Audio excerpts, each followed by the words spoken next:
അച്ഛാ അച്ഛൻ ഇപ്പൊ കാണുന്ന എന്റെ ഒരു ക്യാരക്ടർ ഉണ്ടല്ലോ, ഇതല്ല എന്റെ ക്യാരക്ടർ. അച്ഛനൊന്നും ഒരു ദിവസം പറഞ്ഞില്ലേ എനിക്ക് കൺസിസ്റ്റന്റും കാര്യങ്ങളും, ഇതല്ല എനിക്ക്, ഇതെന്റെ ക്യാരക്ടറേ അല്ല.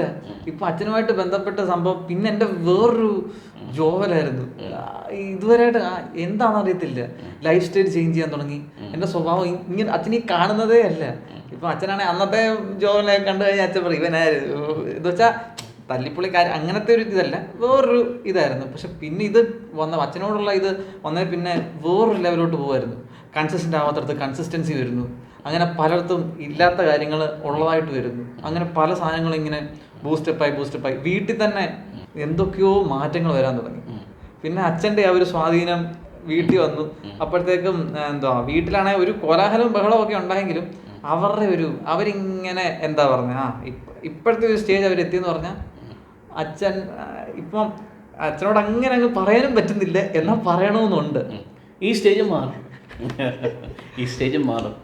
കാരണം നമ്മുടെ ഉദ്ദേശശുദ്ധി എന്താണെന്നുള്ളത് പെട്ടെന്ന് ആർക്കൊന്നും ഡൈജസ്റ്റ് ആകത്തില്ല. ഞാൻ ഇപ്പോൾ പറഞ്ഞല്ലോ, ഞാൻ നിന്നെ മോൾഡ് ചെയ്തുകൊണ്ടിരുന്നത് പെട്ടെന്ന് വേറൊരു വ്യക്തി തോന്നുകയാണെങ്കിൽ അമ്മയുമായിട്ട് വഴക്കുണ്ടാക്കാൻ പ്രേരിപ്പിക്കുന്നു, അപ്പനുമായിട്ട് വഴക്കുണ്ടാക്കാൻ പ്രേരിപ്പിക്കുന്നു, കുടുംബത്തിനകത്ത് ഛിദ്രത ഉണ്ടാക്കാൻ പ്രേരിപ്പിക്കുന്നു എന്നുള്ള ലെവലിലെ വേറൊരു തേർഡ് പേഴ്സൺ കാണത്തുള്ളൂ. പക്ഷെ ഞാൻ നിന്നിലേക്ക് പകർന്നു തന്ന ചില ടീച്ചിങ് അഡ്വൈസസ് എന്ന് പറയുന്നത് അപ്പനെ അമ്മയെ വെറുക്കാനായിരുന്നില്ല. നീ എന്ന് പറയുന്ന വ്യക്തിയുടെ എക്സിസ്റ്റൻസ് അതിനകത്ത് നെഗറ്റിവിറ്റി കൊണ്ടിടുന്ന കാര്യത്തിനകത്തുനിന്ന് ബ്രേക്കപ്പായി നീ ഇൻഡിപെൻഡൻ്റ് ആകാൻ വേണ്ടിയിട്ടായിരുന്നു ഞാൻ ചില അഡ്വൈസ് തന്നത്. ഓക്കെ, നീ വളരും തോറും നീ അപ്പനെ അമ്മയും കൂടുതൽ സ്നേഹിക്കത്തേ ഉള്ളൂ, നീ വളരും തോറും അപ്പനെ അമ്മയും കൂടുതൽ നീ കരുതത്തേ ഉള്ളൂ.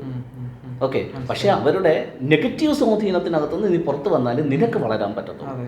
സോ ഇങ്ങനെ ഞാൻ പലരെയും ഹെൽപ്പ് ചെയ്തിട്ടുണ്ട്. ചിലരൊന്നും ചില സമയങ്ങളിൽ എൻ്റെ അഡ്വൈസ് താങ്ങാൻ പറ്റാതെ കളഞ്ഞിട്ട് പോയിട്ടുണ്ട്. ആ ഒരു ഇത് ഉൾക്കൊള്ളാൻ പറ്റാത്ത ഒരു പ്രഷറുണ്ട് വീട്ടിനകത്ത്. ഇപ്പം നിനക്കറിയാം എന്തൊക്കെ പ്രഷർ കഴിഞ്ഞിട്ടാണ് നീ ഈ ലെവലിൽ എത്തിയെന്നുള്ളത്. ചിലർക്ക് ആ പ്രഷർ താങ്ങാൻ പറ്റത്തില്ല. ഞാൻ നല്ല രീതിയിൽ കളിയാക്കിയിട്ടാണ് കാര്യങ്ങൾ പൊട്ടിക്കുന്നത്. സാരിത്തുമ്പി തൂക്കി നടക്കട, ആണത്തുമില്ലാതെ നടക്കട എന്നൊക്കെ പറഞ്ഞ് കളിയാക്കിയിട്ടാണ് ഞാൻ ചില കാര്യങ്ങൾ പൊട്ടിക്കുന്നത്. എന്നാലും പൊട്ടത്തുള്ളൂ, എന്നാലും ഈഗോ ഹർട്ടാകത്തുള്ളൂ, എന്നാലേ അവന് പുറത്തേക്ക് വരണമെന്നുള്ളൊരു ചിന്ത വരത്തുള്ളൂ. ഓക്കെ, സോ അതിനൊരു ടെക്നിക്കുണ്ട്. സോ ചിലർക്ക് ഈ ടെക്നിക്കിനകത്ത് കയറി വരാൻ പറ്റത്തില്ല, അവരങ്ങ് താന്നു പോകും.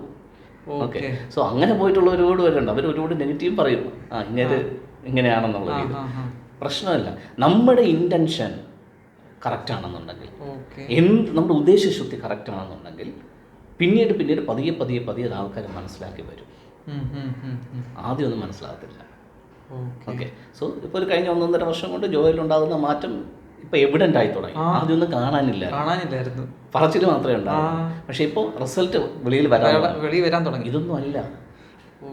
ഇപ്പൊ ഒരു ആദ്യമായിട്ടൊരു ചെടി പൂക്കുകയോ കായ്ക്കുകയോ ചെയ്യുമ്പോഴത്തേക്ക് 1-2 ഒക്കെ വെളിയിൽ കാണത്തുള്ളൂ.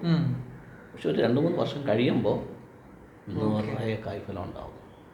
അല്ലേ, ആദ്യമായിട്ടൊരു മാവ് കായ്ക്കുമ്പോൾ എത്ര മാങ്ങ ഉണ്ടാവും? കുറച്ച് മാങ്ങ ഉണ്ടാവും അല്ലേ.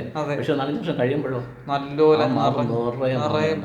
സോ നിന്നിൽ ഇപ്പൊ വന്നിരിക്കുന്ന റിസൾട്ട് തുടങ്ങിയതേ ഉള്ളൂ. 1-2 ഒക്കെ വന്ന് തുടങ്ങിയതേ ഉള്ളൂ. ശരിക്കുമുള്ള റിസൾട്ട് വരാൻ പോകുന്നേ ഉള്ളൂ വരുന്ന ദിവസങ്ങളിൽ. അങ്ങനെ കുറച്ച് സമയം കൂടെ എടുക്കും. സോ അപ്പോഴാണ് ആൾക്കാർക്ക് ഇതിന് വേണ്ടി ആയിരുന്നല്ലേ ഈ വെട്ടിച്ചത്തൽ. അങ്ങനെയല്ലേ ബൈബിള് പറയുന്നത്, അധികം ഫലം കായ്ക്കുന്നതിന് അധികം വെട്ടിച്ചത്തൽ. അപ്പോൾ അധികം വെട്ടിച്ചെത്തുമ്പോഴേ ഫലം കൂടുതലെത്തുള്ളൂ. അപ്പോൾ ആൾക്കാർക്ക് ഈ തിയറി അറിയാമെന്നുണ്ടെങ്കിലും പ്രാക്ടിക്കലി അവരത് കണ്ടിട്ടില്ല. സോ പ്രാക്ടിക്കലി ഒരു വ്യക്തിയുടെ ലൈഫിനകത്തേക്ക് വരുമ്പോൾ അവർ എതിർക്കും, അവർ നഖശികാന്തം എതിർക്കും, വാക്കുകൊണ്ട് എതിർക്കും, പ്രവൃത്തി കൊണ്ട് എതിർക്കും. പക്ഷെ പതുക്കെ റിസൾട്ട് വരാൻ കാണുമ്പോൾ പിന്നെ അവർക്ക് മനസ്സിലാവും. അവർക്ക് ഇപ്പം ഞാനിപ്പോൾ പറയും, ഞാനെന്ന വാക്ക് വെച്ചിട്ട് ഞാൻ പറയും ഞാൻ ദൈവമാണ്, ഞാൻ ദൈവമാണെന്ന് പറയുമ്പോഴത്തേക്ക് അവർക്ക് എന്തോ യേശുവിനെ പഴിക്കുന്നു, യേശുവിനെ ദുഷിക്കുന്നു എന്ന് പറഞ്ഞ്. ഇപ്പം റിസൾട്ടൊക്കെ കുറച്ച് വരാൻ തുടങ്ങിയപ്പം അവരാണെങ്കിൽ അതങ്ങ് നിർത്തി. അവരെന്നെ അങ്ങ് പഴിക്കുന്നു, ആ ഒരു പറയുന്നു അങ്ങ് കുറച്ചങ്ങ്. ഇപ്പം ഞാൻ ദൈവമാണ്, ഞാൻ രാജാവാണ്, ഒരേ ഒരു രാജാവ് എന്നൊക്കെ ഞാൻ പറയുമ്പോൾ അവരാദ്യമൊക്കെ പറയുമായിരുന്നു ദൈവം ഒരുവനല്ലാതെ രാജാവില്ല, നീ ഇങ്ങനെ പറഞ്ഞു, നിന്റെ ലെവൽ ഇങ്ങനെ താണുകൊണ്ടിരിക്കത്തേ ഉള്ളെന്ന് പറയുമ്പോൾ ഓരോ റിസൾട്ട് കാണുമ്പോഴത്തേക്ക് അവരിങ്ങനെ കുറച്ചു. അപ്പം അമ്മയാണെങ്കിൽ ഇപ്പം വന്ന് ഓക്കെ ഇവൻ വരുന്നുണ്ട്, അപ്പം ഞാൻ ഈ പറയുന്നതൊന്നും അമ്മയ്ക്കൊരു പ്രശ്നമേ അല്ല. പിന്നെ ചില സമയത്തൊക്കെ പറയും എനിക്ക് എൻ്റെ യേശുവിനെ കുറിച്ച് 18-ാം വയസ്സ് ഞാൻ കണ്ട യേശുവിനെ കുറിച്ച് നീ പറയുന്നത് എനിക്ക് ഒട്ടും പിടിക്കുന്നില്ല, എനിക്ക് വിഷമം വരുന്നു, എനിക്കൊന്നും താങ്ങാൻ പറ്റുന്നില്ല എന്നൊക്കെ പറയും. പക്ഷെ ഇപ്പം ആ ഒരു സംഭവം ആ പ്രഷർ അങ്ങ് കുറഞ്ഞു വരിക. ഓക്കെ, നമ്മൾ പറയുന്നത് യേശു ഒന്നും അല്ലെന്നല്ല പറയുന്നത്. യേശു എന്തൊക്കെയാണ്, പക്ഷെ നമ്മൾ അതിനും മീതെയാണ്. അതെ. യേശു പഠിപ്പിച്ചത് അങ്ങനെയാണ്, എന്നെക്കാൾ മീതെയാണ് നീ. അപ്പോൾ യേശു പഠിപ്പിച്ച തിയറികളിലേക്ക് മാത്രം നോക്കി ഇങ്ങനെ ഇരിക്കാതെ ആ പഠിപ്പിച്ച തിയറികളെ നമ്മൾ പ്രാക്ടിക്കലാക്കുമ്പോഴാണ് നമ്മുടെ ലൈഫിനകത്ത് അതിൻ്റെ റിസൾട്ട് വരുന്നത്. നമ്മൾ വെറുതെ വായിച്ച് എല്ലാം തലയിൽ കയറ്റി തിയറിറ്റിക്കലി എല്ലാം അറിയാം, പക്ഷേ പ്രാക്ടിക്കലി ഒന്നുമില്ല.